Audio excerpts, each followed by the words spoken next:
افغانستان میں دہشت گرد نیٹ ورکس کے خلاف پاکستان کے آپریشن غضب للحق کی عالمی سطح پر پذیرائی ہوئی ہے۔ پاکستان افغانستان میں دہشت گرد گروہوں کی محفوظ پناہ گاہوں اور عسکری تنصیبات کو کامیابی سے نشانہ بنا رہا ہے۔ معروف امریکی جریدے دی ڈپلومیٹ نے افغان طالبان اور فتنہ الخوارج کے خلاف پاکستان کی بہترین آپریشنل حکمت عملی کو سراہا۔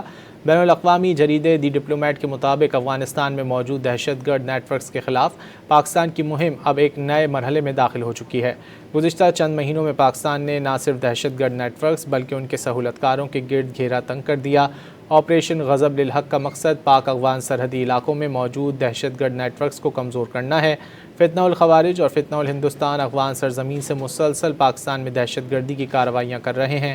افغان طالبان کمانڈر ملا محمد زئی اخند قندھار میں فتنہ الخوارج کی تربیتی امور اور لاجسٹک کی نگرانی کر چکے ہیں۔